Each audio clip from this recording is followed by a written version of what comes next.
In this video, we're going to talk about entering data and updating graphs. You want to learn how to do this. You want objective data, so collect specific measurable data to inform decision making.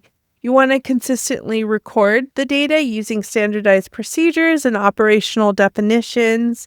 Record the data during or right after the behavior or trial, and utilize electronic platforms if you want, so leveraging digital tools to streamline the data entry and graphing.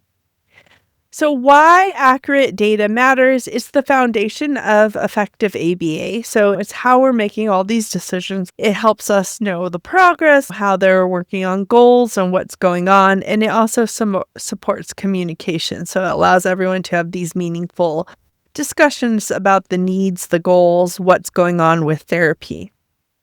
So there's a couple things you might collect. You might collect frequency data, you might collect duration, latency, you might do partial interval, you can sometimes do intensity. We didn't talk as much about that. Task completion is percent correct criterion that I talked about earlier, number of steps completed. So when are you going to record data? Immediately after the behavior. You want to make sure you do it when everything's fresh in your mind. You do not do this later. You should have your data sheet with you, constantly collecting data if that's part of the program. You want to make sure you're using the same materials every time and doing it exactly how you're supposed to collect data. When people collect data differently, things get messy and hard to understand. You also want to always follow the operational definitions precisely, not using guesswork. You're doing this as carefully as possible with reading all the reports and knowing exactly what you're collecting data on. And you want to make sure that you do this very neatly and try not to erase or overwrite. So some tools we might use is paper data sheets are common, just printed material. Your supervisor would create that for you. Tablets or mobile apps. So there's some digital programs. There's Catalyst, Central Reach, big programs like that, but there's also some small ones, or sometimes people create their own at different agencies. A lot of times we use Excel. I don't know about Google Sheets much, only because it might be a HIPAA violation because those aren't password protected or safe. You might have an Excel sheet and do it that way. We often use clickers or timers to collect data. When you're doing it electronically, make sure it's the right client. I've seen that happen. Collect a ton of data under the wrong client and program title. So you want to match the data to the session. So make sure you're putting in session numbers, times, whatever is needed, and not just adding data without that session time. You want to enter the values precisely. So you want to know there's no rounding up unless directed to do that. So you want to make sure that you're recording it exactly how it's supposed to be. And then you want to carefully review the entered data and save and submit that information. So you're going to plot the new data points based on the session number and the behavior value. You're going to connect the new points to the previous one if it doesn't have a condition change. Draw a straight line to show the trend. You're going to update the x-axis and the y-axis as needed and adjust the scale to accommodate the new data. Add a phase line if an intervention changed. Indicate when a new procedure was implemented.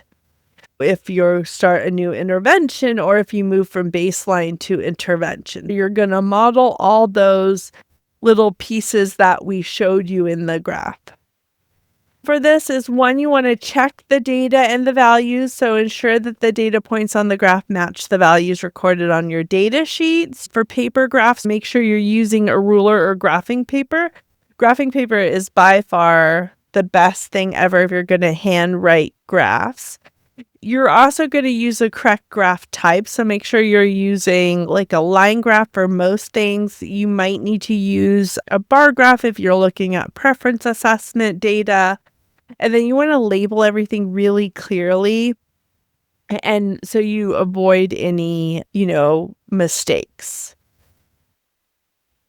So common mistakes is what we don't want to do is we don't want to skip a session or forget to enter the data. Ensure all data is recorded consistently and accurately, even if a session is missed.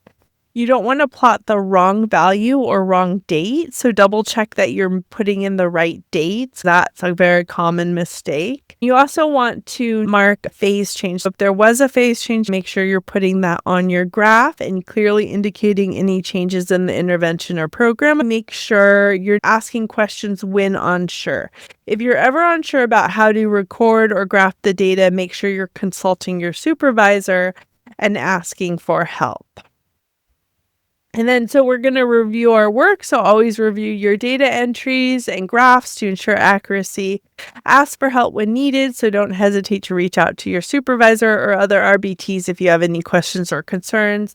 And then embrace the importance of data. Remember that accurate data helps guide life-changing decisions. So we want everything really accurate and to look good. We want to know how to do all those things, know what a graph looks like. I highly recommend looking through pictures of graphs, like how does your company do it?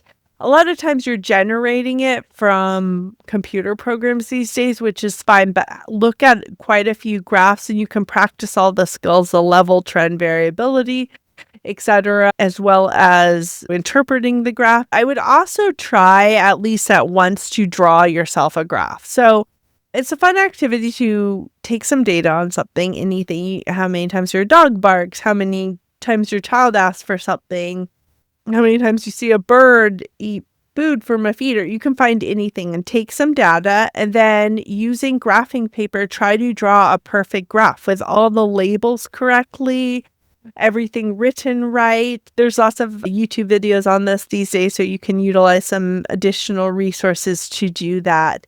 That way you have some good practice. Every behavior tech should be able to hand draw a graph, I think. That would be a really good extra activity for you. Think y'all see next video.